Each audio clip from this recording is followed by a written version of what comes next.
Actually, okay. So we are live. Welcome We to are another live. episode of Real Estate and Rosé. I'm here with Natalie and with Tanya. So Natalie and Tanya, why don't you introduce yourselves to the audience? Hey, I'm Natalie. I'm a NICU nurse by profession. I'm writing a book.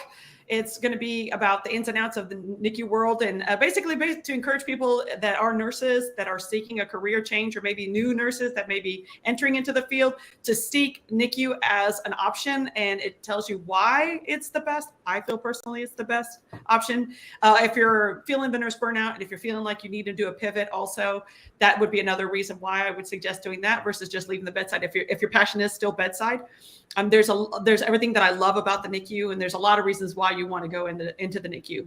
But also, I'm part of this platform because I also believe in not just your personal health and mental health and physical health, but also your financial health, which that is where this ties into as far as like real estate and how if you want to have different streams of income, because you may burn out from the bedside and you don't no longer want to do that. What are your other options? That's what we're here to discuss today. Right. Alrighty, and I'm Tanya. I'm in Austin, Texas, and I'm a realtor. I focus on working with investors and luxury homes while selling them. I've been in the business for about 20 years, and I'm just here to kind of help people create generational wealth. Okay.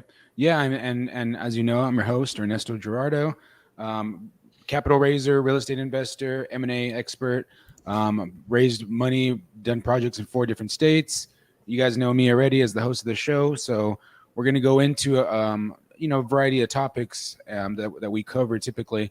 One of the things that I had from our Telegram group, actually, matter of fact, if you look below, there's a little QR code that if you scan that QR code, you can join our free Telegram group. And in there, it's a bunch of investors from around the country. We talk about getting into deals, joint venturing together, raising capital, looking at different deals in different cities, different states. And it's important because if you're going to be an investor, you want to have people that are boots on the ground, right? People that know the area, they know the market. You don't want to just trust some random, realtor or some random wholesaler that you call in the area. You want to have somebody that's there that could be potentially a partner that can tell you, hey, this side of town is a good side of town. This side of town is a bad side of town. From what I've seen doing my due diligence on this walkthrough, it looks like might be mold. There might be electrical updates that need to happen that a wholesaler or whatever is not disclosing, or maybe they just don't know. So, you really want to have boots on the ground, and you want to have a team, right? And you want to have a network because your network is your net worth, right? So you want to be able to rely on other people that are knowledgeable, and you're able to ask questions and you're able to accelerate your learning. So you want to go in, Tanya, about some of the advantages of working with, multiple real estate investors from different cities, realtors, and why it's important to not be afraid to ask questions. It's what I've learned so far and what I've been doing is it's important to have a team for your investors, just so that they can get from A to B to C through the entire project and one time only, instead of having the same thing done over and over again. I'm from New York originally, so I've worked all the way in New York, all over Texas, and I've seen a lot of different things in properties that can go wrong or go left. If you don't have the right contractor, it'll screw up the entire deal and you will lose money instead of creating money. So. Right. And not only in real estate and not only in investing, but also in just day-to-day life, and tell us why it's important in like a NICU setting of teamwork, communication, being able to rely on your fellow employee. So yeah, without teamwork, people's lives, patients' lives are, at risk. And this is no different than your financial literacy or life, right? Because you have to know and trust the team members that are competent in what they do and know what to do what they do. That's the only way you can support others, right? That's how I was able to save lives. If it wasn't for the neonatologist, the respiratory therapist, all of us coming together as one team, there's no way we'd be able to do what we can do to save a baby's life. So this is no different. This is your financial life. It is actually just as important. different aspect of life, but it's not less important. And it's important to know who you've aligned yourself with and who is part of your team, because they're going to the ones going to be sending you that SOS float, right, to help rescue you when you need it the most. And you should be able to confer and be able to like lean on somebody to say, hey, this is my dilemma. Who can help me with this, right? I'm not all knowing and knowing. Like there are people out there that know more than we know, right? And can offer things from a different perspective that we may not have thought of at the time. So it's always important to have a team, a good, healthy team. Right. I agree with all that. And not so much, it's not so much that you're want to kind of rely on the team, because many people think, oh, you're relying on other people because you're lazy. But that's not the reality of the situation. The reality of the situation is that you're relying on other people because you're smart, right? Yeah. Because you have the introspective and the know that you do not wear all the hats, right? In a board meeting in a big company, there's a CEO, there's a CFO, there's a COO, there's a CTO. There's different levels of different people that have different roles or responsibilities. Why is that? Because the job is going to get done more efficiently when somebody is an expert in a particular area versus that one person being reliant. The whole company is reliant on one person. What happens if that one person gets in a car accident? What happens if that one person has cancer? Yep. What happens if that one person has a messy divorce? So things like that happen. So you can't put all your eggs in one basket, right? Just like in life, just like in investing, you don't want to put all your money in stocks. Right. You don't want to put all your money in crypto. You don't want to be all 100% in real estate. You want to be able to have a diversified portfolio. There are some investment strategies that are a safer bet than others, such as real estate, because it's a hard asset, because the potential for it to cash flow, because of the tax deferment, right? There's a lot of advantages of that particular strategy. But just I know, because it happened to me, and it's happening to people all across of Texas, and Tanya can confirm this, and not only Texas, but across the nation, is that 8 months ago, flipping was hot. Yep. And now the interest rates mid-flip construction have tripled, and costs have tripled. And a lot of people got caught with their pants down, and now a lot of people are suffering, and their project that was originally supposed to take 6 months now is going to take a year, and they're going to sell at a loss. They would have made $100,000. Now they're losing money. So can we let's talk about those two things, and let's expand upon that from your guys' perspective. So, having the mindset and the mentality to realize that it's more valuable to the overall goal of the team and the company to have multiple people that are knowledgeable in different areas. Tanya, you want to be able to, from your perspective as a realtor and as an investor, why is it important for you to be able to network with the people that you network to help you with your business? So one, I'm going to disagree. I think it's still a hot market to do flips here in Austin, but that's because we're here in Austin. Other locations, not so much. But it is good to network with the folks that I network with, because they know where all the deals are at. So that's where you get your savings, or you learn how to grow. And, there's definitely, the proof is pretty much in the pudding. So. And what about you, Natalie, in the NICU world? Why is it so important to be able to give up that trust and allow other people or other nurses that might be experienced in other areas, give them that power and hold your ego back? Well, because for me, for example, when you walk into the door as a NICU nurse, right, I've always said your ego stays at the door. Your focus is the patient's life. And so just like that, if your focus is to make money in your real estate and to know where I need to invest my money, you have to put and understand and faith, like put your ego aside, like you're a know-it-all, put your ego aside and trust in the competence of the people that you're working with. That's why you aligned yourself with those people, because and you trust that they're going to get you to the end results that you're looking for. Right. I mean, and like I'm saying, I didn't say that you can't flip. I'm saying that people got caught with their pants down because they were relying on the interest rates to stay the same. And then all of a sudden they tripled. And we went from one of the greatest economies that have ever existed to now we're going into a global depression. We're not going into a recession. This is going to be an extremely bad depression. People have no idea how bad it's going to get. All of the investors that I talk to, that I network with, that I know, they're salivating because they know it's going to get really bad. But most people have no idea how bad it's really going to get. The dollar is crumbling, number one. Inflation is at the highest it's ever been. Unemployment is incredibly growing, incredibly fast. It's only going to get faster. we have an incompetent people as leadership in this country that are not able to help the situation whatsoever. They have other ideologies or ideologies that they are focusing on. So it's about who can somebody turn their ringer off? That's not mine. So whoever, you really want to just rely on other people and people in your network. And that's why I'm giving you guys the example of in the Telegram group below the corner right here, I'm pointing at it. If you join that, there's a bunch of people in that Telegram group across various amount of spectrums, from veterans to construction workers to realtors to investors, and you get different perspectives, different points of view, right? If somebody is a realtor, they're going to have a different perspective on real estate than an appraiser, than an inspections, than an electrician, right? Because they're seeing the same project, but they're seeing it from a different lens. And that's what you want. You want to be able to have multiple eyes with a different thought process to be able to help you in your particular goal of doing the best deal possible, right?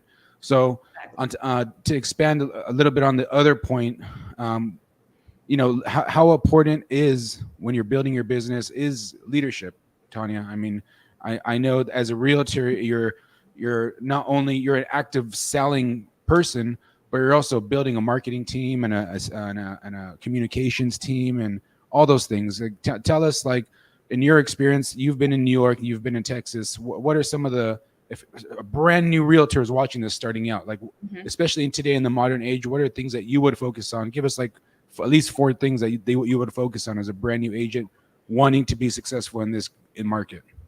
I would focus on career visioning and looking at what I want my 5-year to look like, and then work backwards from there.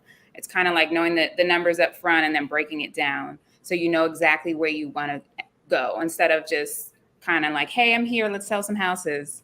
And then, training, get as much education and hands-on education as possible, be out there in the field, do the open houses, all that, because it's all worth it. And make sure you have a good mentor when you're entering in real estate. I mean, that's one of the most important things, and eventually go into coaching. But mentorship, education, and then coaching. So give the audience a little bit more of an intricate, like, the insider game, right? Like, in your perspective, realtors are a competitive game, right? I mean, there's so many different brokerages at different sizes. There's boutique brokerages. There's people that focus on investors relations, people that focus on luxury, people that focus in on distressed properties. Like, in your opinion, as a starting out, beginning brand new realtor to the game, like what lane would you focus in on in this current market, and then how would you leverage that into other markets? What lane, as far as which brokerage or the style? Both. Like what do you look for? Because you're gonna hang your license somewhere, whatever brokerage is gonna be. You have to work with those people, right? So how do you do your due diligence on your brokerage before you put your license there? I would say you really need to know your learning style. I am very different from other people. I have to be hands-on, and some folks can just read it and then that's it. My daughter, very much that person. She reads it one time and she can do it. So it depends. There are a lot of really good real estate companies that offer great training, but then that's it. And so you really need to decide, again, your learning style. I'm with EXP. It is technology-based company, and it aligns with my core values. So I wanted to have stock incentives, so I got that. We have a really good team, and then they supply us with pretty much everything we possibly need. So it really just depends on your learning style. So figure that part out. Take a DISC assessment. You can take it online. Tony Robbins has one for free. And then from there, can you break down what a DISC assessment is? What does it stand for? Come on, you're telling the crowd. The crowd's learning from you. You're the star. You're the star of Austin. You're the hottest agent in Austin, and you're giving these people little cliff notes. Tell them how to do it. So it just tells you what type of person you are. So that some people are really direct. Some people are analytical. And so it'll break down who you are by just answering a couple questions. And it's pretty on point, because I've read mine and I'm like, is that really me? That's me. Yeah. And so again, Tony Robbins offers a free one online. Go ahead and take it, and then try to figure out, what matches your style as far as, what company would work best for you. Because somebody will try to reel you in quickly. I will always say, hey, EXP is one of the greatest, and it is. We don't have any debt at all, but it might not be the best one for you. So. Okay. And similarly, Natalie, like you're a brand new, fresh out of nursing school. Do you get the same kind? I don't know, because I'm not in that world, but do you get the same type of ability to hang when you graduate from your real estate license, you have the ability to choose your brokerage and who you want to work for? Like, do you get the same thing as a nurse? I'm not sure. I mean, so it's a little different, but yes. So just like she did a test to see where she aligned. Lots of times it's trial and error. You go into one unit. Like I started off with adult med surg, right? Didn't enjoy it at all. Like I enjoyed working with people, but I just wasn't feeling that passion for it. And I did it for 2 years. So I definitely knew, this is not for me. So I moved to the ER, to adult ER, right? And I thought, okay, maybe the fast pace of the ER is what more my jam, right? And so I moved that. And I did that for almost a year while I was doing med surg. I was doing 2 because I was cross training. But I always, in the back of my head, I always knew I love babies. And I love working with babies. And it was just like, oh my God, you just can't beat that, right?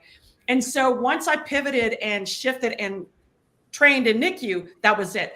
And it's ironic because you'll go into like different units, right? And you're going to see higher turnover in some units more than others. And it could be different reasons, like ER, you're always moving. You see more male nurses in the ER because of that high pace, adrenaline rush, level 1 trauma. They love that stuff, right? Women, well, we tend to gravitate more towards the babies and the labor and delivery and, what we enjoy, right? Again, you have to find your passion. And don't be afraid that just because you started off with one thing, you're not committed to it for life. Like you can always change. And it always is good to like seek advice from people who have already been there and ask them the questions that once you get your foot in the door, you start figuring out, I like these things, but I don't like this. I like this, but I don't like that. Figuring out what really aligns with you. Because the core value of who you are, taking care of people, like as a nurse, that doesn't change. But what does change is how you take care of the patient, and what type of patient you're caring for. Some people love the adult ICU, right? They love that intensity. Again, adults is just not my thing. Absolutely love the babies. Love being with the babies. They're the best. They're the only patients that you can like bathe and dress up and then snuggle and sniff and kiss on, and nobody would accuse you of harassment whatsoever. So I'm sure you could do that to the 80-year-old or 90-year-old patient. Why not? No. You might be accused of harassment if you did that. So, don't be kissing my grandma like that, But in the NICU, it's completely different beast. The NICU nurse is a different animal. And you go in there and you see there's a lot of those nurses that have been there like 30 plus years, that they have a higher retention rate, and there's a reason for it, right? And again, it's your why is what makes it the reason. So why are you doing what you're doing? And then you just kind of have to navigate your way, but definitely seek the advice of seasoned nurses. Talk to them, because they're the ones that are going to give you the real deal. What they teach you in nursing school, yeah, it's great. It's applicable to like nursing, but not to like aligning you to what you need and your passion and what drives you, what makes you get up in the morning and go to work every day. So now that you're also not pivoting, but now that you also have a new creative outlet of becoming an author, that's something that you have to tell the audience about. It. And tell them, what made you do it, what got you excited to do it, what the purpose of it is. Like let the folks know what you're doing.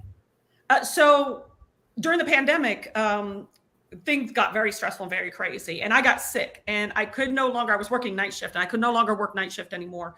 And we didn't have any openings for day shift in the NICU. And so I had to pivot and find something else. And a nurse coach helped me figure out what I needed to do, because a nurse coach was able to see, Natalie, you have almost 20 years of experience. Like these are marketable skills, which at the time I didn't see that. I just thought, I'm highly specialized in NICU. What else could I do outside of that, right? Like what else could I offer?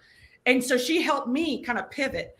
And by doing that, I'm realizing, okay, now going back into the hospital settings, I'm seeing that there are young nurses teaching young nurses. A lot of the seasoned nurses have left the bedside. So you're missing super important and valuable wisdom and insights that you're not going to get and you didn't get in nursing school, and a new nurse is not going to know. No offense to her, she's doing the best that she can, or he, they are doing the best they can, but there is so much knowledge that's being missed that used to be passed down. So I'm hoping to capture that and offer that opportunity for somebody to come up to me and be like, hey, this is my situation. How can you help me? Or what can I do?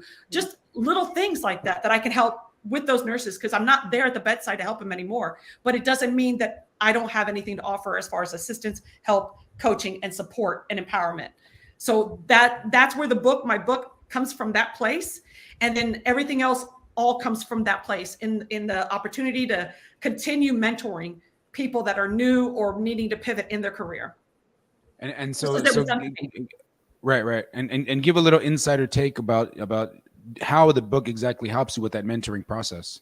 So the book offers, it has pro tips, and I have what I call badass pro tips, right? Something that is personal for me, but it also has spreadsheets inside of it, the book, that kind of helps you align. So if the subject is about feeding babies, for example, it'll have a little worksheet in the back to kind of help you kind of focus into that. Or if it's burnout, right? If you're struggling with nurse burnout, then there's a worksheet in the back of some of the things that you can do and where places you can go to seek help and whatnot. So there's always little tips and tricks and little feedback and little things in the back. And then obviously, if anybody wants to reach out to me, you can ask me questions on my socials, just straight up. Reach out. I'm on Instagram. I'm on Facebook. I'm on Twitter. I'm on TikTok, and I'm on YouTube. So, if you got a question, honey, you can definitely ask me.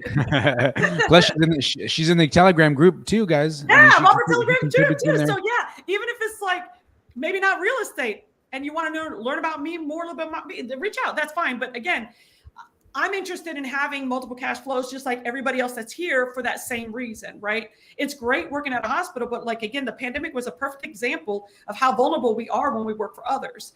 They shut down units. They shut down a lot of non-essentials that they consider non-essentials. And nurses even came to our units because their units were shut off, and they came to our unit for work. So even as a nurse, you think, oh yeah, never, I'll always have work. Not always. So right. Yeah, it's always important to make sure you align yourself and have different ways of protecting your personal financial health. Unless you want to learn about some Spanish real estate in Spain. Well, that's we're working on that too. And then, okay, so similarly, Tanya, I'm curious. When you do choose a brokerage, are you choosing it based on that to that in that world it's a little more competitive because you're competing for the same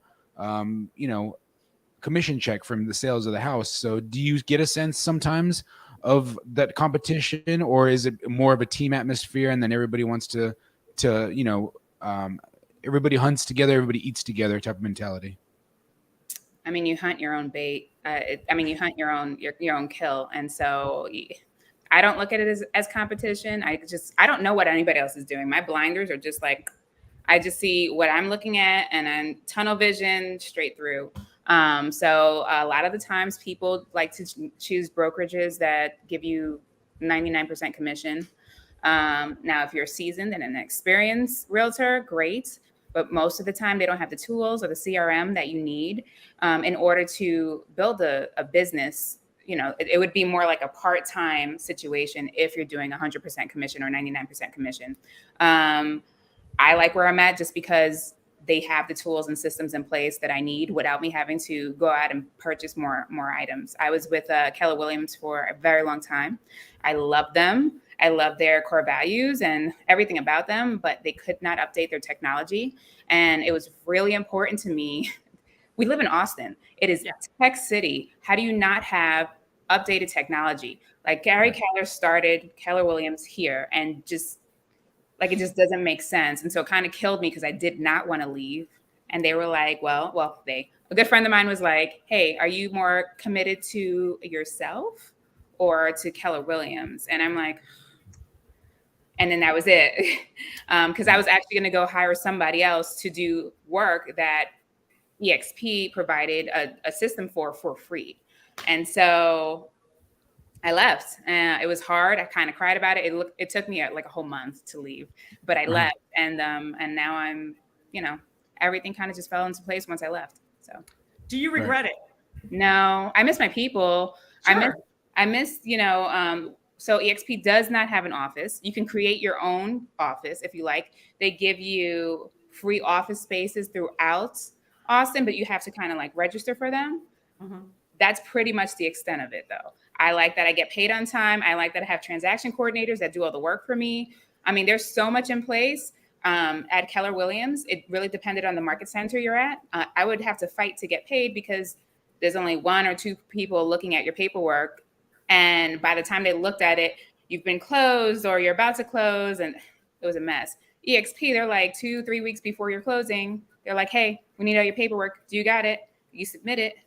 And then you already have your DA. And so you're good. And there's no questions asked. You get paid at the closing table. So. Yeah, So, that makes sense. I mean, yeah. Yeah, so we talked a little bit about the positives, right? The positives of being able to find your team, find out why you like them for mentoring, what things attract you about working in certain environments, because not all environments are built the same, right? Exactly. Like you said earlier, Tanya, there's certain pros and cons to different work environments, different personalities. So we talked about some of the positives. Now let's talk about some of the negatives, right? So you're going into you're a brand new nurse, right? Okay. What are some of the common thought, either maybe emotional problems or maybe mental problems or intercompany politics that are pretty common among the hospital systems, would you say, Natalie? Yeah, it's easy to get, especially at the beginning, right? Because you're trying to make everybody happy, do everything for everybody, and you can burn your candles on both ends, right? Extra shifts, we're short staffed. Oh yeah, I'll be there, I'll help out. You know what I mean? Because you don't want to leave the rest of the team hanging, and you feel this sense of like servitude and help and compassion.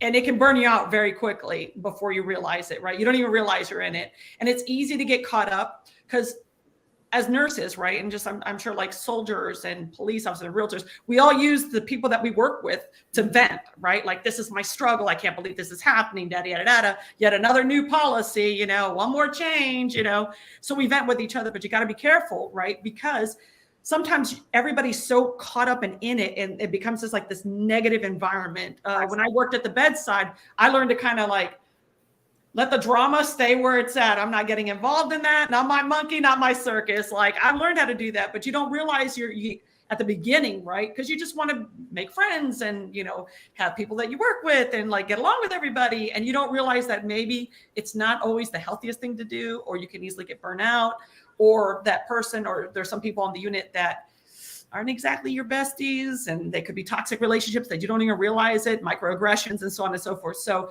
you have to learn at some point in time to like think about, is this work? Is this, you know what I mean? It's like, you got to be able to separate what's really work and your work life, that there's a reason why it's called work-life balance and not work balance. It's literally, you got to like disconnect from your job. And it's, especially as a nurse, it's very hard to do because you think about that patient when you go to bed, right? And also when they're short staffed, which is a lot lately, you'll get group text messages from leadership. Hey, we've got an opening. Does anybody want to come in today? So it's kind of hard to unplug from that. So you have to, there's like multiple things that are happening that nobody tells you about as a new nurse until you get in there and don't even realize these are many possibilities that could have happened to you. And like, if you're feeling overwhelmed, who do you go to? If you don't agree with a policy, how do you approach leadership with that policy that like, I don't like what this is? Because many of the younger nurses or newer nurses, when I say younger, I don't mean age-wise, just young as in their career, right? Years. They've come up to me and they would vent about this. I don't like this, or I don't like that. And I don't know what to do about it. And I would offer them guidance on, this is how you may be able to solve that problem. So right. They don't tell you about that in nursing school at all. They definitely don't do that. So there is a balance between leadership, charge nurses, administrators, policies, what you have to do at the bedside, what the patient wants from you at the bedside, what the families of the patients want from you. That's a big juggling act. You definitely have to learn how to like manage that. Right there, that makes sense. And being in the real estate world with two major brokerages, both Keller Williams and EXP, mm-hmm. I'm sure you've seen manipulative brokers or transaction coordinators, or maybe I'm sure there's inter-office drama.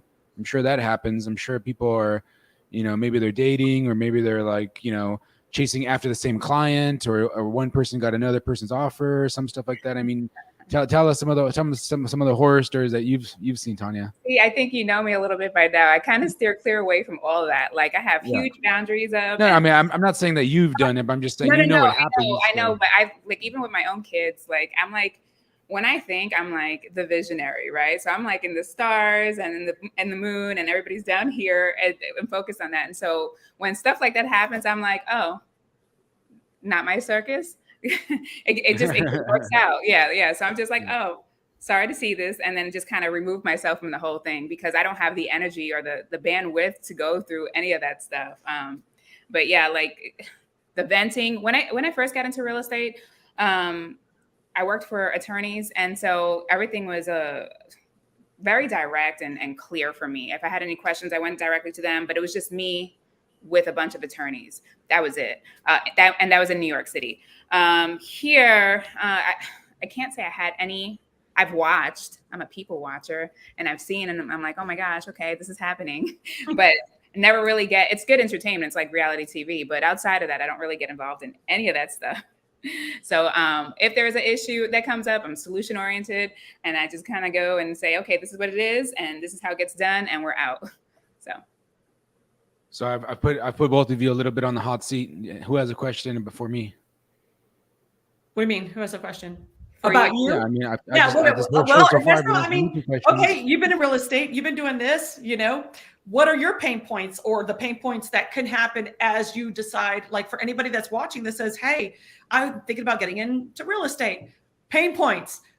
What are the not so luxurious, fancy things, because everybody's thinking, imagining, oh, I'm in real estate, I'm living this lifestyle, whatever, but they don't see the grind, right? Talk about the pain points, the grind behind real estate and real estate investing. Yeah, so your question actually kind of is in line with one of the people in the Telegram group, which again, the link is below right here in this corner. I'm pointing at it. One of the people, his name is Brandon. He asked a similar question, so I'll address both questions, right? He said, I'm curious, what is the easiest way to get started in real estate investing? It seems like every time I try, I get blocked at every turn. I'm tired of the 9-to-5. So, I didn't start out just this entrepreneur and this investor that's done all these projects. I didn't start, multiple states, multiple businesses. I didn't start out that way, right? It was a process that happened over a period of years. I did have multiple sales jobs growing up. I was always every single job that I had growing up was always sales, right? It was always people oriented. It was always talking. It was always, whether it was gym memberships, it was working, actually selling memberships at the library, selling as a kid, the local snack bar. Like there was always, from a young age, it was always communicating with people, rapport building, and really building a power team and getting to know people, right? That was always my strong suit, right? Even now, even this whole thing that we're doing with here was because I networked with both of you in some way, some fashion, and here we are now, right? So that's one of the major, that's really part of the high income skills that we teach, is being able to network and rapport and communicate with people. In life as an investor and in life as a real business person, your ultimate goal, like the ultimate sum of all of it, is you're solving other people's problems, right? In one way or another. That's really what you're getting down to. Whether that's being a person to listen to, just an extra ear, whether that's giving some advice, mentorship, whether it's investing in somebody, whether it's monetarily or emotionally or whatever, you're solving somebody's problems in some fashion, right? That's what an investor does. So to answer your question and to answer Brandon's question and how do you get started in real estate? Well, first you have to learn, again, the high income skills. What we teach here is effective communication, effective rapport building, effective networking, effective sales. Those are some of the main things that you really have to learn, because from there, all the other stuff can come. But if you're afraid to talk to somebody in person, then it's not going to happen, right? Like I had a problem with one of my properties, the foundation issue. I contacted Tanya directly, right? I didn't waste time going to my realtor and asking her to contact Tanya, blah, blah, blah. I found the paperwork in the closing documents. I saw her name. I said, let me just call her directly. Boom. I solved the problem in one phone call, right? And then what did that lead to? Eventually she called me back about some other topic, you know, we met in person and now we're working on, you know, she's here as a guest and we're working on some other stuff. So, you know, similarly, I, you know, went to a networking event here in Austin. I wanted to learn about AI and how I can implement it to best serve my investment firms, whether it's real estate or healthcare or whatever. And I, you know, through that, it was an AI investment meetup, or sorry, it was an AI meetup. You had to use AI for your business. Through that, I met somebody named Zachariah. Zachariah hosts an AI for book writing. And so I joined that AI for book writing, which was an online workshop. And through that online workshop, I met Natalie, and she helped me with writing my book, which is about to come out July 4th.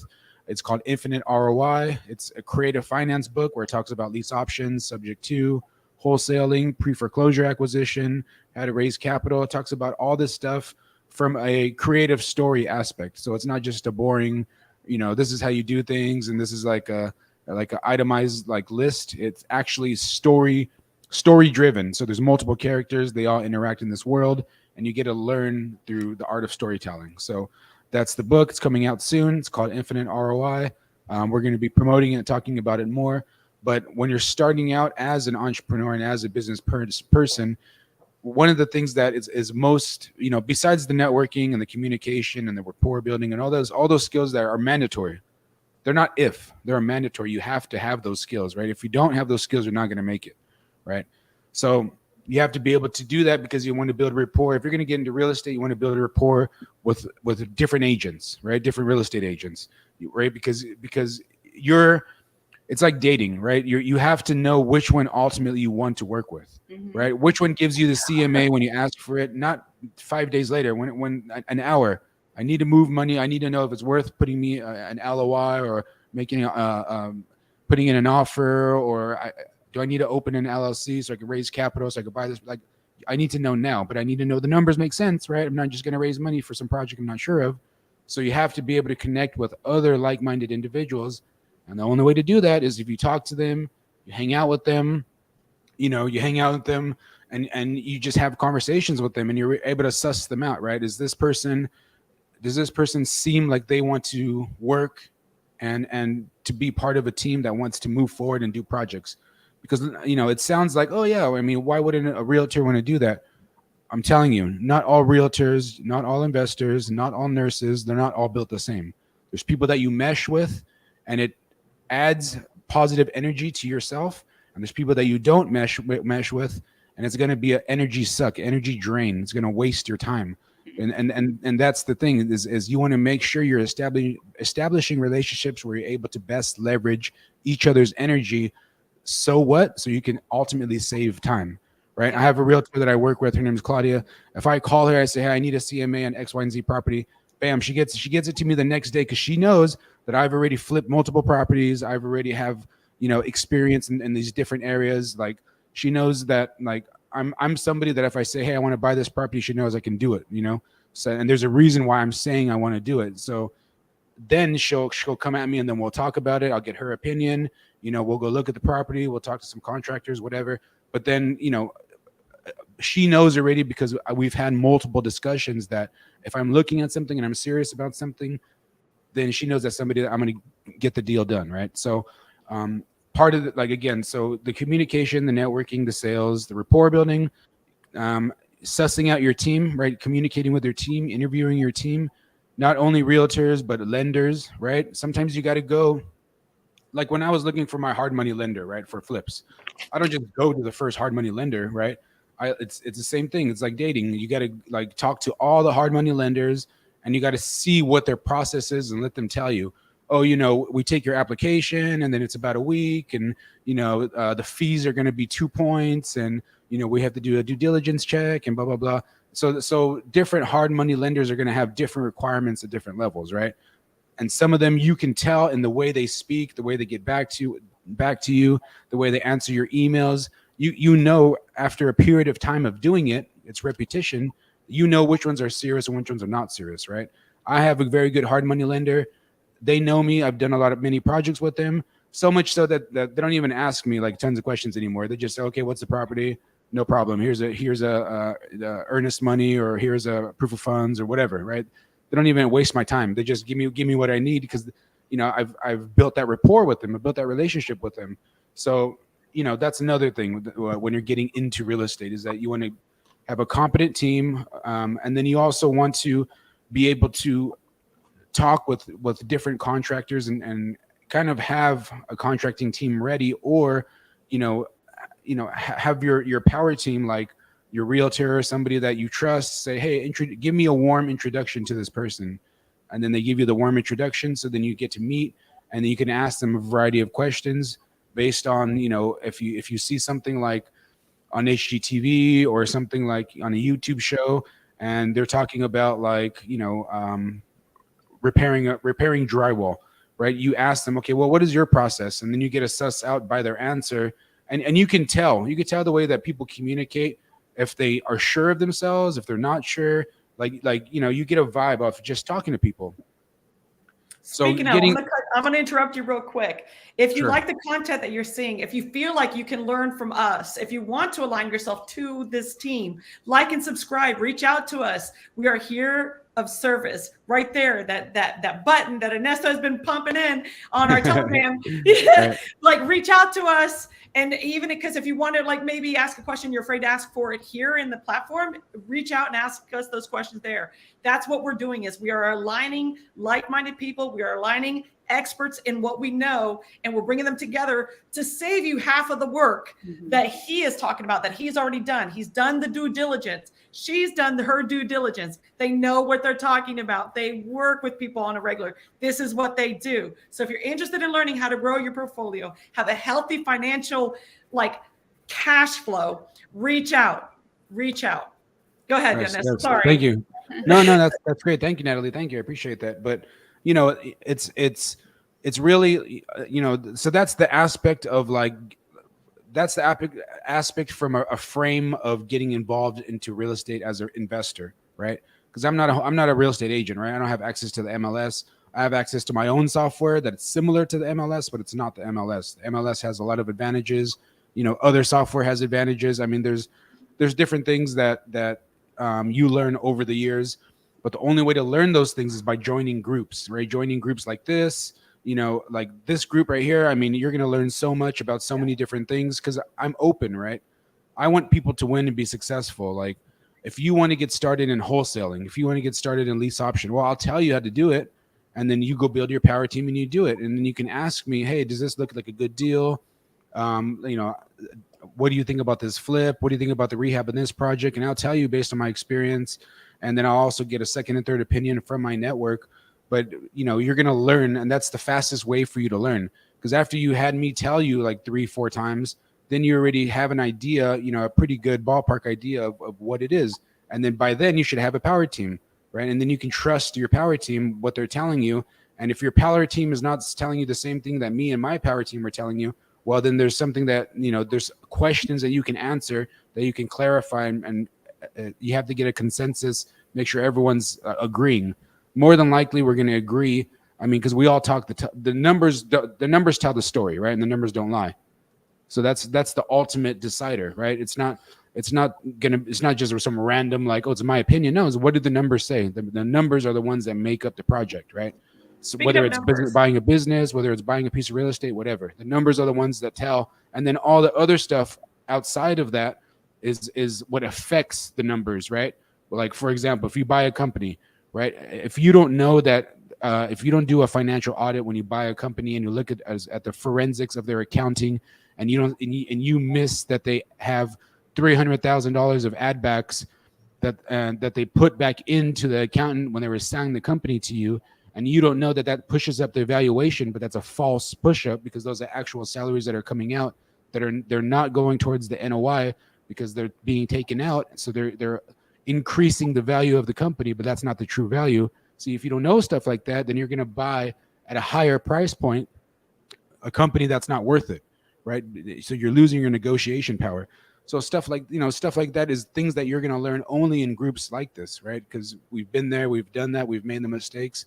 And you guys see the people that I interview. I mean, I interview incredibly successful people in a multitude of industries, and you can reach out and talk to any of them about this. So, you know, it's not being successful. other people want to help you be successful. That's the thing that I learned, pretty quickly, right? I used to work for Rich Dad Poor Dad. I used to work for Pip's Path. I've had my own companies, and every time I talk to other investors, they're always like, oh, let me tell you how to do this so you save 10% on your taxes. Let me tell you how to do this so you travel for free. Oh, let me tell you about this credit card so you build points so you don't have to pay, out of your pocket. You're flying for free. Like stuff like that. Other successful people most of the time want to help you become successful, because it's very few of us, being able to do what we do and not, work a 9 to 5. Like truthfully, I live a completely passive income lifestyle. Like if I decided not to do nothing, I would still make a 6-figure income and like not do nothing. Right. But I can't do that. It's too boring. I have to keep doing stuff. Right. So, I'm writing books, I'm doing coaching. I'm about to launch a book launch in 4th of July. I'm waiting for Tanya to send me some properties so I could buy some. I'm gonna be capital raising so I can get into some self-storage. I'm always like doing stuff. I'm having events at UT Austin. Always doing stuff. I just like it. It's fun. It's fun. I mean, Tanya's been with me on the last couple of days, and she's seen all the wacky people that I know, that the good and the bad and the uglies. so and it's just part of the journey. It's just part of life. And even if sometimes it's a bad experience, you're still learning something. So that's getting started. To answer your question, that really that's what I would start, is I would really focus in. And a lot of people nowadays, I don't know if it's because of TikTok well, I do know it's because of TikTok and because of social media and because of, the pandemic, that they have a lack of communication and social skills. Mm-hmm. And you don't have to take it from me. You can ask Tanya herself, or ask Miss NICU nurse over here, Natalie, on how poor communication, not only in professional life, but in just regular every day out at the market, or every day just meeting somebody. I don't know if it's just me. Sometimes I think it's me, because I'm like, well, I just talk to everybody and I can hang out with everybody, and whatever everybody thinks what I do is cool. But now when I ask Natalie and Tanya, they're like, oh no, it's pretty common. I mean, do you ladies want to give some good and bad and ugly examples about communicating, in regular society? Who wants to go first? Tanya. I started the thing earlier. I always like to talk about the science and the chemical behind it. And you would know this because you're a nurse, but I think people that are working from home, they're in front of a screen all day. And if they do not align their core values and they do not focus on wellness, they really struggle when they walk out of there, because you are losing, dopamine, oxytocin. Am I saying it right? Yep. And all those chemicals that are in your body, if you're not moving them, they're going to get stacked up. And now you have anxiety, you're going through depression, you're on medication, that medication's backing you up. I mean, I talk about this all the time. I work out twice a day and I am not remote. I'm in front of the computer half the time, but I'm out of the house half the time. But I make sure that I take care of myself, because if you don't take care of yourself, this is not a wellness thing, I know. But if you don't take care of yourself. But it helps, because again, when we talk about aligning with people that see like you do, right? That starts here mentally. Yeah. But your mental health is affected by your physical health, right? Yes. Yes. What you're missing is the vitamin D of getting some sun. Exactly. Vitamin D. You can't. No, but this is. You cannot supplement it. Right. This is also a mental health podcast, because the thing, we focus on four F's, right? It's fitness. Fitness is number one. All right. I work out every single day, sometimes twice a day. So do you, Tanya. All right. Fitness, finances, and focus. Those are our 3 F's: fitness, finances, and focus. Right. Yep. If you're not working out, it's directly going to affect everything else. Right. I can't even, over a decade and a half, I was an active kickboxer, boxing. I owned gyms. I lived in freaking Thailand. I was getting my ass kicked by 18-year-old Thai kids because they had 300 fights, right? It's always been an active thing. Now I don't fight and compete in Muay Thai anymore. Now I just lift weights, but still, I lift weights. I keep a strong body, because a strong body is a strong mind, right? Mm-hmm. I would be less comfortable communicating with people if I had a weak, frail, or a flabby body, right? Yeah. But I don't. I have a relatively strong body, and I'm relatively intimidating to most people. So I command a sense of authority when I talk to people, right? So that's just what it is, and I'm not afraid of anybody because I spent half of my life fighting. So it's like I don't give a shit. Like, what's the worst that you're gonna do to me, right? Nothing. But I mean, why is? Can you go into? I'm sorry to expand upon that, but I wanted to let the audience know that we focus on fitness, finances, and focus. Because fitness really is the number one thing. It's the thing that you can control immediately. Right now, you could go out into the gym. You could do 100 push-ups, 100 sit-ups, go for a walk. Yeah. You know what I mean? You don't have to lift like 300 pounds like I do, but you can, do 100 push-ups, right? Every single day. It's going to get you a lot farther, a lot faster than doing nothing, Well, who here has watched World War Z, the movie?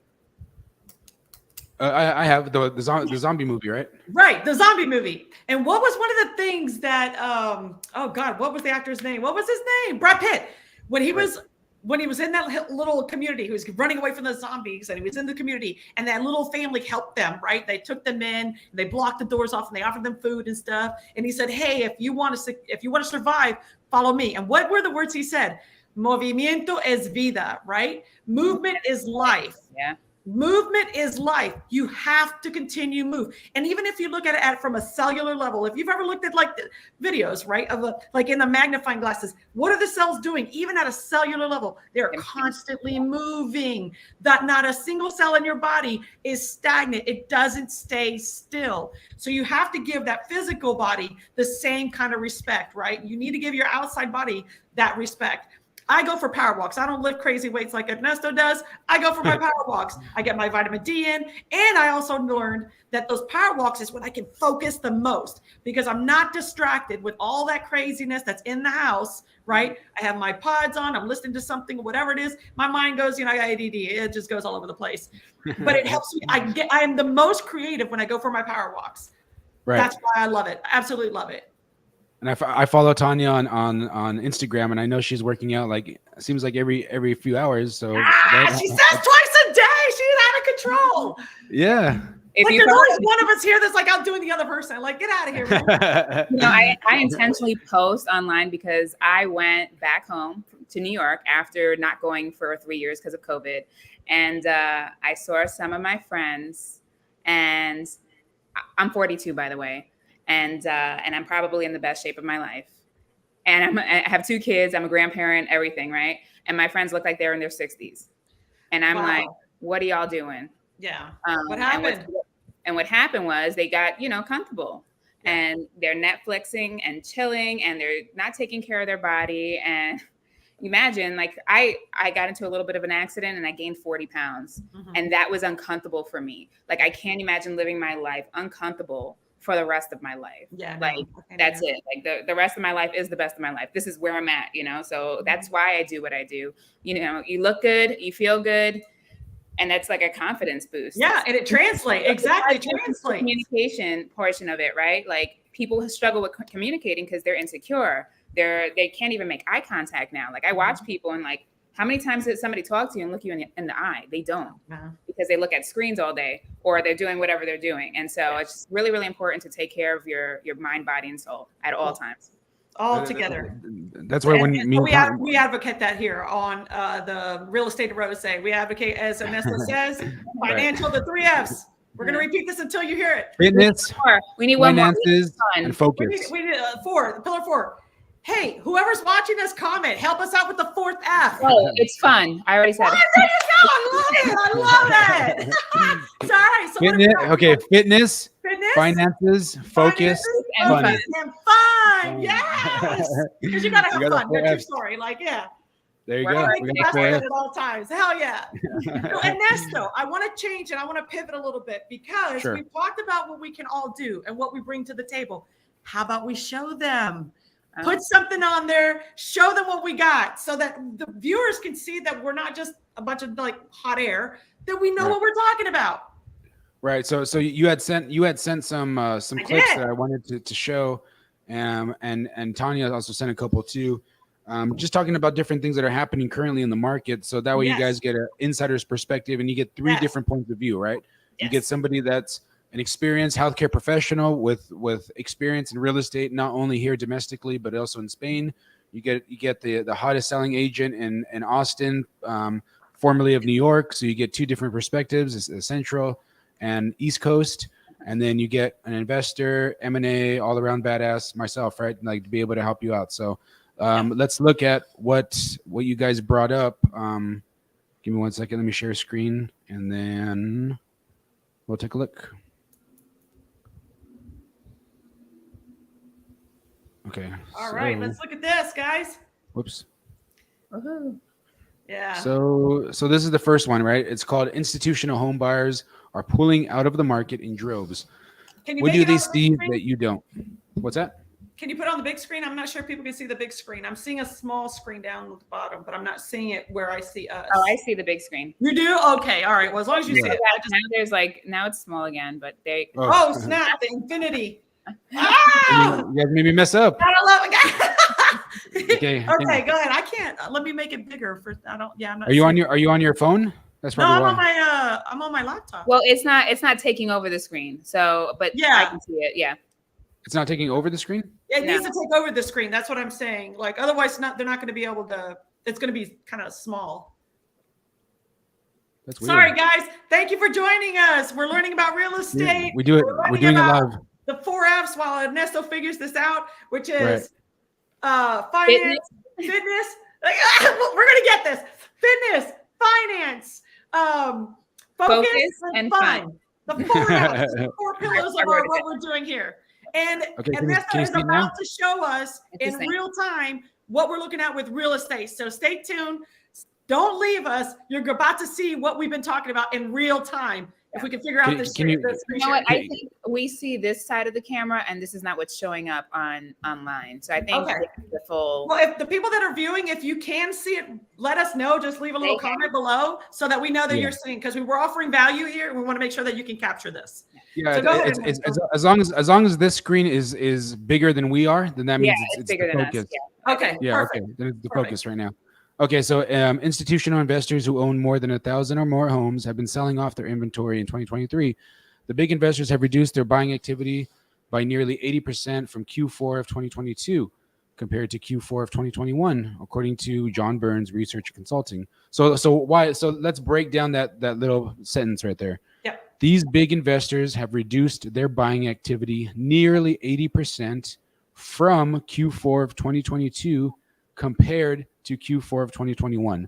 So, Tanya, in your expertise, why did that happen? Where is this article taking place? You know how I feel about this. Bigger pockets. I know. This is a bigger pockets article. This is talking about nationwide general. Okay, institutional investors for those that own more than 1,000 or more homes. So big like hedge funds. What happens nationwide is that everybody else is in a down market now. Austin, we had a little bit of a price adjustment, but since there is a down market, people do get scared, and they do kind of just let some of their investments not go, but they sell them just so that they can grab whatever they can out of them. But I don't really see it as much over here as I do there. Well, outside. Do you think that the reason why they're selling is they're looking at it long term, like, hey, I made all the money I can make off of this property, so let me offload it now, right? And let that be somebody else's problem. So the other conversation is that they've been saying that there's a housing shortage. So that could be the other reason where they see an opportunity, because there are people that are buying at higher rates. So I don't know, it's a catch-22. It really just depends on how you look at things. So it could be either or. So does that scare you as an investor? That's my next question. Why not? So as an investor, in my opinion, the reason that this is happening is because big hedge funds, big hedge firms, like there's so many out there, but a lot of them, for example, let's use them. Right. Well, BlackRock's a little different because they have their hands in many things, but there's just institutional money, like it says. They'll buy these portfolio of properties because they know that not all of them are going to cash flow, right? But they do that intentionally. They keep a portion of their portfolio at losses because that offsets the capital gains income from the other part of the portfolio, right? So from a tax perspective, it's better to have, like, let's just say, for example, you have 1,000 homes, 200 of those homes don't cash flow and they're in rehab in 2022. So they're bringing your debt load down, right? And then you're making cash flow from the other 800. Well, that construction costs and the tax write-offs that you're getting from the 200 help offsets the income from the other 800. So then that way you don't have to pay the government anything, right? But what happens is that eventually when those houses are rehabbed and they're stabilized and they're ready to rent, now you're just paying a bunch of taxes, which companies, investors, we hate paying taxes. Paying taxes for poor people, right? And rich people don't pay taxes, right? So the reason why this happened was because they know that the writing is on the wall. They know based on, and in Q4 of 2022, that the economy was going to take a downturn because they saw inflation starting to rise and they saw money started to being printed, right? They were coming out during 2022 with big spending bills, that they were printing money because they were coming out of a COVID recession. That's how they were trying to justify it. Well, institutional money is not retarded, right? They know that this is going to cause the weaker dollar. So they were owning most, in my imagination, I would imagine, because we had low interest rates for nearly a decade. Most of these 1,000 homes were probably very low interest rates. And as maybe there was some small rates from this time, usually between Q4 of 2021 and Q4 of 2022, it was still rationally stable. There might have been a little bit of increase, but it wasn't much. But they didn't want to get caught catching a falling knife. So they said, okay, well, we know that the economy is going to take a turd because of who's in charge. So we're going to start offloading some of these assets because we're going to make our money on the back end, which a lot of them did rent to own. A lot of them sold to other smaller investors. Like a lot of investors that I know, for example, at this level, they'll buy. I know investors like in Indianapolis, for example. I know a guy who buys literally 100 properties. He'll renovate them. He'll put a tenant in it, and then he'll sell that as an investor package to a regular up-and-coming investor. So that regular up-and-coming investor pays for the house, and then they already have a tenant. So they're flipping the property with the tenant in it, so they get stabilized cash flow. Usually it's about 8 to 10% ROI a year, but they also get the difference between when they bought it, the income, and then how much they sold it for. So let's just say, for example, in Indianapolis, they can buy them for 50 grand. They put 30 into it, so they're in it for 80. They sell it for 120, but the cash flow from the renter of that house is paying 8%, 10% return to the person that buys it. So they're happy with the 8 to 10% return. So they're pocketing cash flow every single month, and they don't have to worry about it. They didn't have to worry about construction. They didn't have to worry about contractors or permits or any of that nightmare, right? But the investor is happy because he made a $30,000 spread, right? Because he bought from 80. He bought at 50. He rehabbed for 30. So he's all in at 80, and then he sold for 120. So he made 40 grand up front, and then he put the tenant in it and stabilized asset, and he sold it off to an up-and-coming investor. And that up-and-coming investor maybe used a FHA, maybe used a VA, maybe had cash on hand because it's only 120,000. That's not much, but so he can if you're an up-and-coming investor and you have some money and you want to buy the house cash, 120 grand, then your NOI goes up, right? Because now you're cash flowing more because you don't have any debt load. And then eventually, if you want to, you can pull that money out up to 80%, use that money to reinvest tax-free. That's another play. So a lot of these guys, they know that there's investors out there that want to do that because that's a safe play. So they'll do this purposely. They'll buy it, they'll fix it up, and they'll package it, and they'll sell it to other investors that are not, they don't have billions of dollars, but maybe they have a few $100,000 and they want to come up. This is a way for them to play the game and to come up. And they use debt as leverage. Does that make sense? Mm-hmm. Yeah, that's value right there, guys. That's value right there. All right, let's keep it rolling. Give us another example. What else can we discuss? Let's give an example. So just to finish going through this, it talks about so it talks about Americans for rent, homes for loss. Have been net sellers in the first quarter of the year, March 31st, 2023. A leading builder in single-family communities. See, single-family communities, a portfolio of almost 59,000 homes, which was reduced by 354 homes compared to 58,993. The 666 homes sold, while 299 were newly constructed and 13 were acquired. So it just goes into more about the data. You guys can find this in Bigger Pockets, and it just talks about why they're offloading, because they know that they're making their money. They know it's right now in this particular time that they're talking about. It's still a seller's market, so they're offloading before it becomes a buyer's market, and they lose their leverage. So that's why this happened for this article, right? How does the Austin market compare? Tanya? Yes, Tanya. There's still growth in Austin. We still have jobs being created here. I know Meta did a huge layoff, but there's still people moving here because they got job offers here. So we have new construction, subdivisions popping up, east, west, north, south, all over Austin. The closer you get to Austin, the more expensive things get, but everything is still moving and shaking over here. Are you seeing particular growth in certain parts of Austin more right so now, than others? I want to say it's surrounding areas. I want to say it's equal, but what they are saying is that Georgetown was the number 3 fastest growing city in the Austin area.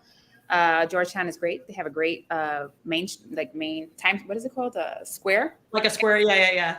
Like a downtown square. Mm-hmm. And, they have a bunch of new construction going on all over the place. So, but there's new construction going on everywhere, and they are getting bought. There are really good incentives when you go new construction. So you really need to know like what you're looking for and what you're looking at.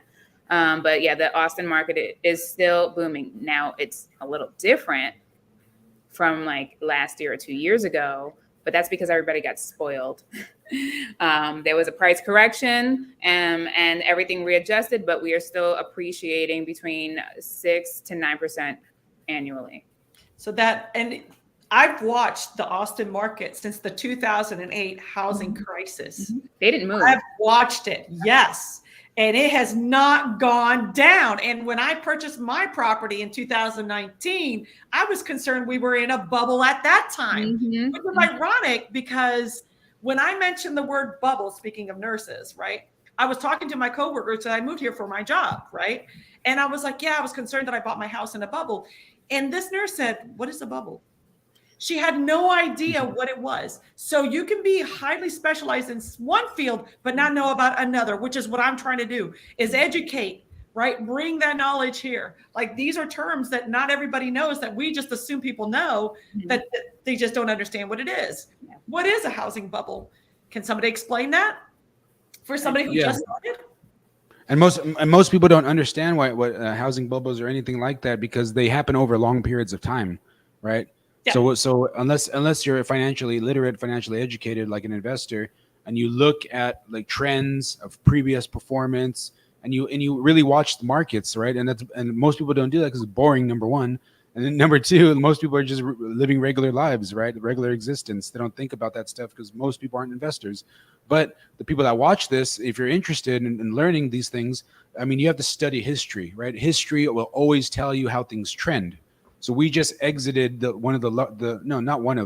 largest bull run that we've ever had in this country, and now we're about to approach the biggest bear market.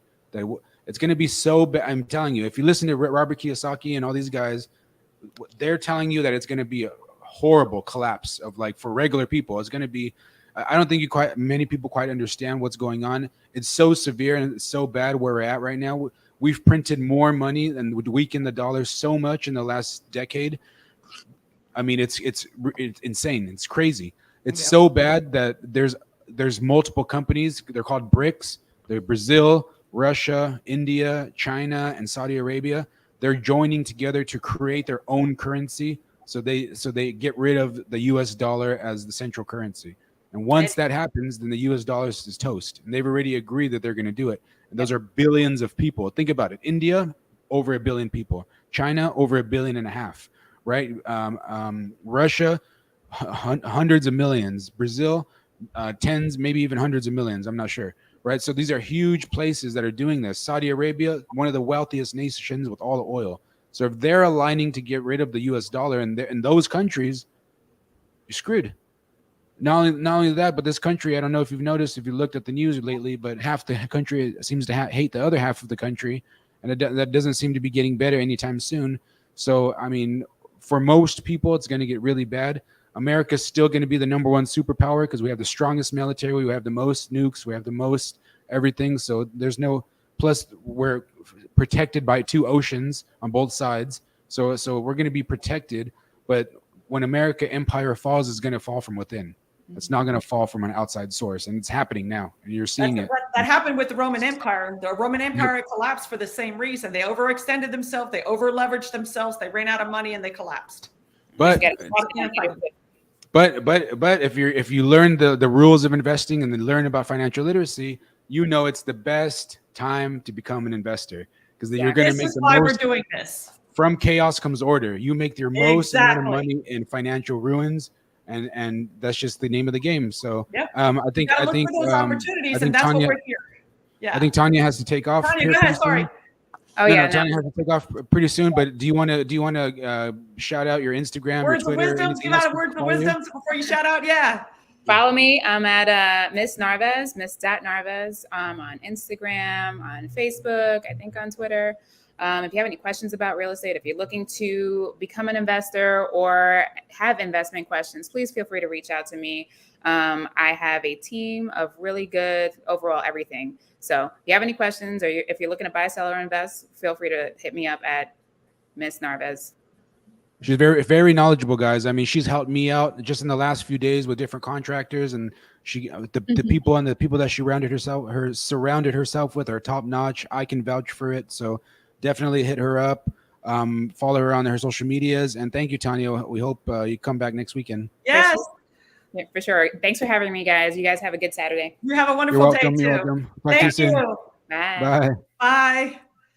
So, and then there was 2. And then there was 2, but that's okay.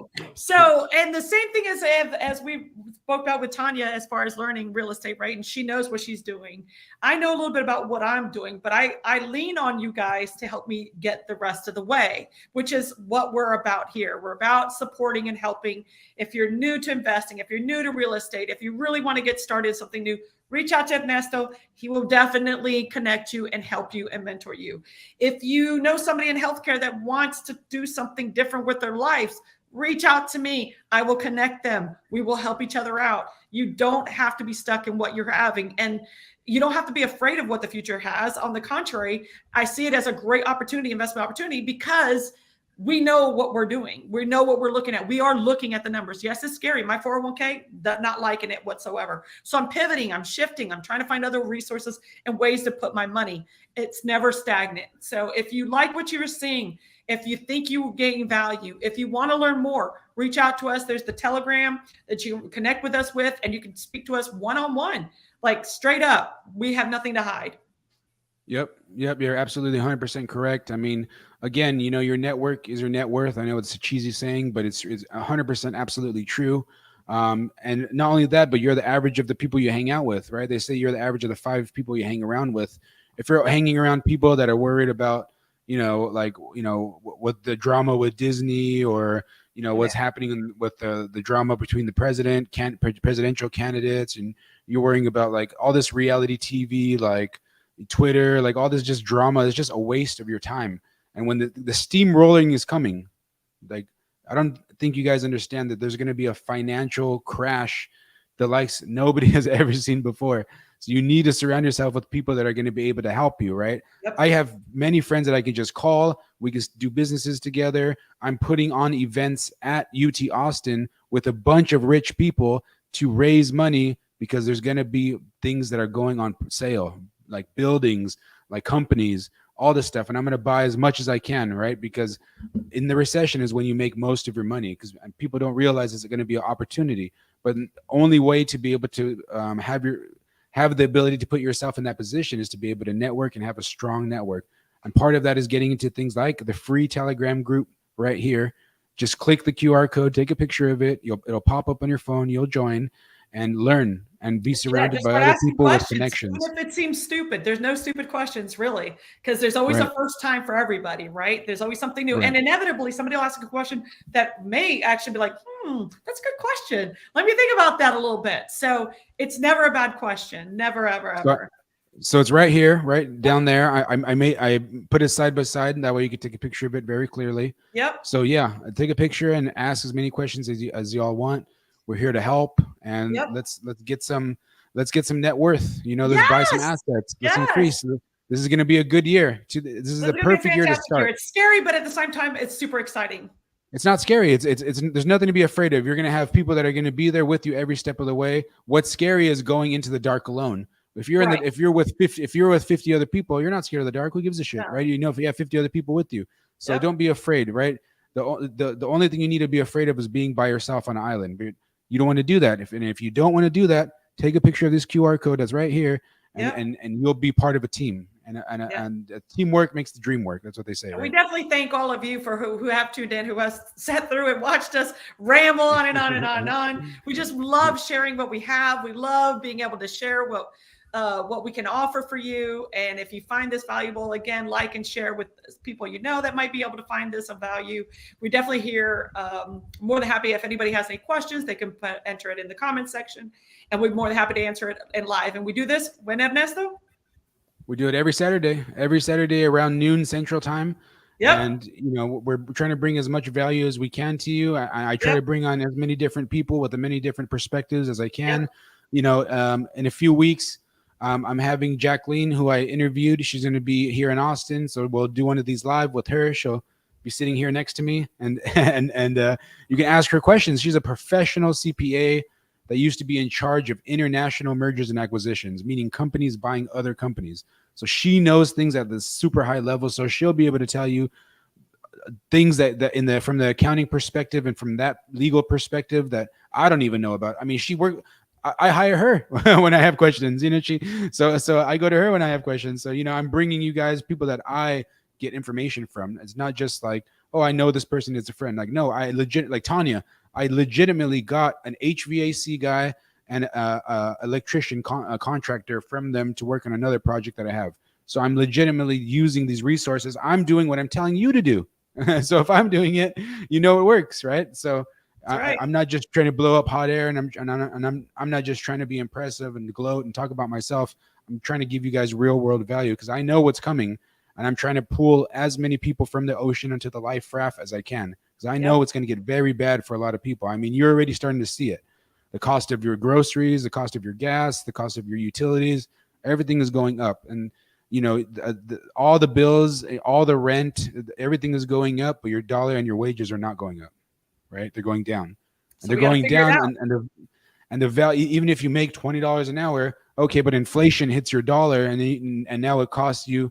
Who cares, right? You're back at square one. So you really learn this information, really digest it, and be a part of the team, and let's make some money. Let's get some assets together. So hit the Telegram link. Let's do it. Thank you, Natalie, for your time. I appreciate it. Ernesto, as usual, very insightful. I love being here. I love sharing, and I love seeing you guys. So we're gonna give more updates on our book. So we talked about we're gonna give more today. updates on our book, and Ernesto and I are going to be looking at some properties in real time. We're going to be recording that stuff too, so to share with you guys to see like boots on the ground, real life, what it's like, what is that we're seeing. We're going to have Tanya show them to us because she has open houses. Exactly. So, and I'm going to ask all those questions that you may be thinking of asking. I will be asking all those questions. Yeah, exactly. And you'll get two different perspectives. That way you guys know. You'll get from the investor and from the, well, I don't want to say you're a non-investor, but from the beginning investor, right? Yeah, like a novice investor. Yeah. I don't move money at the level that he does, but I'm getting there. Right. So soon enough. I mean, by the end of the year, that's the goal. Yeah. Exactly. So we got to get back to working on our books, as a matter of fact. So yes, that's one of the things that's taking up a lot of our time is getting this book done. But we're doing it to show value again because we care and we want to be able to spread the word. So we thank everybody for taking the time to watch us, to listen to us. You could have been doing something different, and you were here. You chose to be with us. So we really appreciate that. Thank you all. Thank you. We'll talk to you again next Saturday. See. Until then, have a good weekend. Have a good week. Stay focused. Always learn, always listen to podcasts. Don't waste your time listening to anything else. listen to the YouTube about real estate, listen to about investment podcasts, learn the terminology so you speak intelligently. You don't sound like Forrest Gump, right? When you talk to people like, and you sound interesting. That's part of rapport building. You sound like you're an authority figure. That's part of building rapport. That's part of building confidence. Learn the knowledge, learn the terms. So then that way it becomes a much easier learning process. So until then, we'll see you next week. Thank you, everybody. Thank you. Okay. Broadcast.